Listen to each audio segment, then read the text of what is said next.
Okay, so it seems like IGN is getting a crack at Rita's Rewinds with their thoughts and opinions. And for granted, IGN is not one of those channels that gives good scores. They've always given great titles, bad scores because of their somehow bad critiques in terms of good taste in good video games, in my opinion.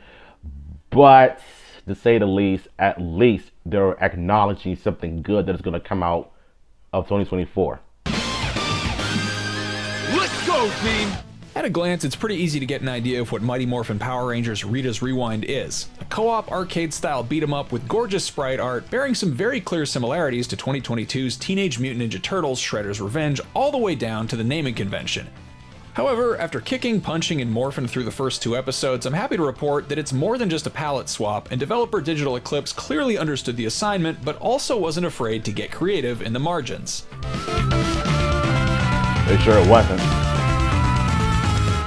For starters, the premise is a fun fan-fictional remix. In the far-off year of 2023, Robo-Rita Repulsa, who apparently has the same plastic surgeon as Frieza, is facing defeat by Angel Grove's teenage protectors.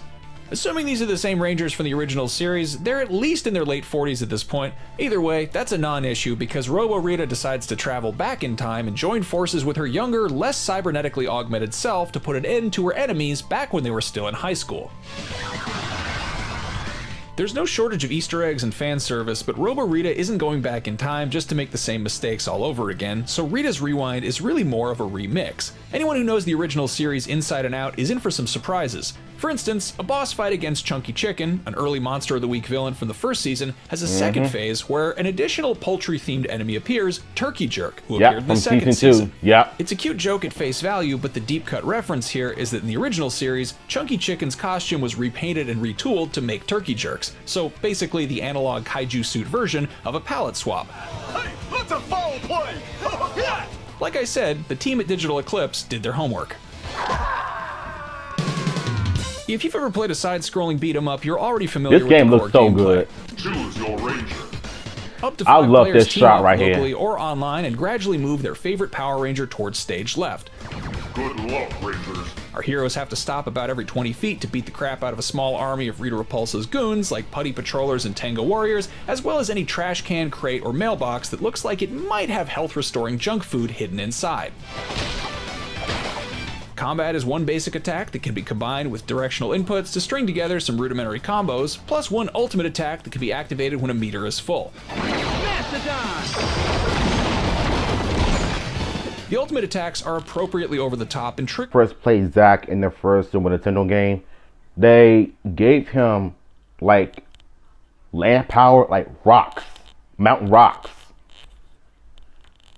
for his like special moves and whatnot. Then again, I like how they recreated those type of powers they gave him. Ice, because Mastodons, the mammoths, did come from an icy land. It makes sense. Put a huge grin on my face. If I was 7 years old, I would have been jumping up and down on the couch and immediately kicked out of this preview event. Periodically, a Putty Patroller will show up holding an enormous cylinder with a green crystal in it, and if the Rangers don't destroy it in time, it'll trigger an explosive time warp effect that deals damage but also rewinds the game to moments earlier, a la Braid.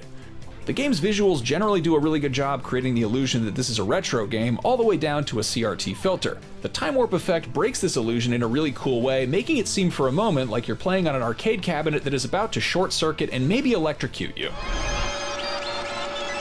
Oh, that's like you can rewind it too. I did not know that. What really sets itself apart from Shredder's Revenge is its super scalar levels, which shake up the 2D side-scroller formula with fast-paced pseudo-3D sequences reminiscent of classic Sega arcade games like Outrun or Afterburner, or the Super Nintendo's Mode 7 technology. As much fun as beat-em-ups are, these act as nice palette cleansers between levels, and they're really cleverly utilized in the context of Power Rangers. Like, I can't wait. The original television show regularly followed a pretty familiar format. A monster of the week would appear, and after the Rangers seemingly defeated said monster in hand-to-hand combat, Rita Repulsa would utter those infamously suggestive words, "Make my monster grow," at which point the fight would continue on a much larger scale, with the Rangers first making use of their individual Dinozords before inevitably joining them together to form the Dino Megazord and save the day. Rita's Rewind is broken up into episodes. The first one featured 2 stages of inner-city beat-em-up gameplay, culminating in a boss fight against Goldar on a rooftop. After he was sufficiently pummeled by lycra-clad teens, Robo-Rita supersized him and he flew off. A brief cutscene showed the Rangers hopping into Zords, and the next sequence was a 3D shoot-em-up, which was immediately reminiscent of the original Star Fox on Super NES. This is fitting. I did not notice though, because I forgot about Star Fox because I played that other game on a GameCube with my friends back in the day. So this makes sense as to why they did what they did. And also when Power Rangers was at peak popularity, so this serves up a nice double dose of nostalgia. After using the Zords to blow up a generator in some suspicious mining operation while dodging lasers, the moment had arrived. It was time to form the Dino Megazord. But the same lingering question that I had after so many Power Rangers episodes growing up also applies to Rita's Rewind. How do multiple people cooperatively pilot a single humanoid mech? I'm still not sure what the canonical explanation is, but in the case of the video game, it takes a cue from a very different type of couch co-op, passing a controller back and forth when someone dies or beats a level. After a satisfyingly low-poly transformation sequence, the perspective shifted to the Dino Megazord's cockpit, squared Hey, up that to duke looks it out so, with Goldar, bruh. I really tell that IGN, no, Digital Eclipse put their hard work and effort into this game to give us a beat 'em up that we should have gotten in the 90s. Like, Digital Eclipse, they definitely know exactly what they're doing with this. The cutscenes in the Megazord, fantastic. Health bar that's depleted, the Dino Megazord's power sword is instead displayed at the top of the screen with several small sections running along the blade. Landing enough punches against Goldar will gradually fill one of these sections up, at which point it's the next Ranger's turn. Conversely, a player's turn will also end abruptly if Goldar lands an attack. Completely filling all the meters all the way up will activate the power sword, which is then used to finish off the bad guy with a QuickTime event where everyone cooperatively button mashes. Which evidently caught some of us off guard when we were capturing this gameplay. Nobody actually has to pass the controller. Was that a theme song they were playing during the Megazord fight? The idea is the same. It makes sense. It's entirely possible a similar solution for cooperative Zord piloting has been implemented in one of the many Power Rangers games released in the last 30 years, but I still thought it was a clever solution. Waiting your turn might not be as fun as getting to drive the Megazord yourself the whole time, but if you're playing with friends, you'll likely find yourself cheering each other on or groaning when they take a hit. In between episodes, the Rangers change into their civvies and regroup at the Angel Grove Youth Center. While knocking back a few cold ones at Ernie's Juice Bar, they can listen to Bulk and Skull take credit for defeating the previous episode's villains. In case Rita's Rewind wasn't arcadey enough already, playable arcade cabinets can also be unlocked for the Youth Center. We got to see Drive Bomber, a made-up racing shmup hybrid in which a car can launch bombs into its own path and will promptly explode if it drives over them, which is hilariously difficult and also entirely optional. Anyone got an aspirin? Controls-wise, the basic beat-em-up combat is very satisfying, though at times it can be hard to tell what's going on when the screen is flooded with enemies. It was chaotic with 3 of us playing, and I imagine the full 5-person team is borderline comical. I'm wondering if you could play the Megazord without a friend passing the controllers around to pilot the Megazord with fighting Goldar. But for me, I would have probably just did everything on my own since I only have one PS5 controller. But then again, might not be the case. Appropriately hectic, while the Megazord boxing match is a bit clunky, but so is the source material. Serious gamers with a trained eye for hitboxes and frame data may find something to nitpick, but ultimately, that's missing the point. Rita's Rewind is a game for people chasing that high of renting the Mighty Morphin Power Rangers Super Nintendo game and staying up too late trying to beat it at a sleepover. Okay, we got this! Or for people who grew up wishing there was a Power Rangers arcade cabinet at their local pizzeria, wedged between the Uncanny X-Men and Teenage Mutant Ninja Turtles. Despite Power Rangers' rise to popularity in the heyday of arcade beat-em-ups, it somehow never got a proper one. From what I've seen of Rita's Rewind so far, Digital Eclipse is making a valiant and long overdue effort to remedy that, and best of all, you don't have to go ask your mom for quarters every time you die. And you know what?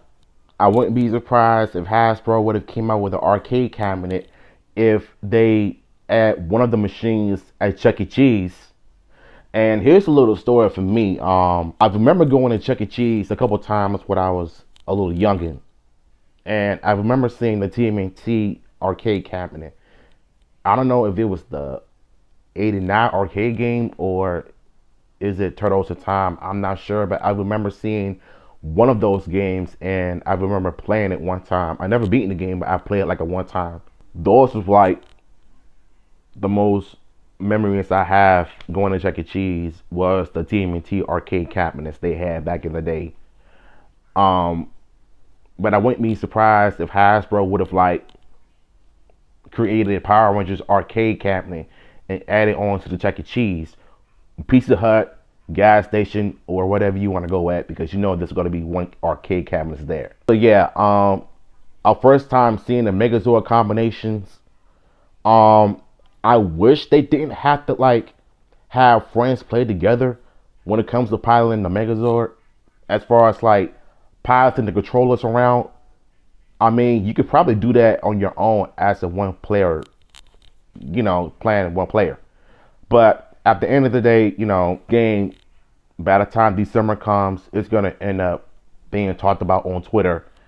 And for one thing, I really don't blame everybody for how they feel about this game, because you know this game is like that. So, links to the original video will be down below, and I'm going to catch you.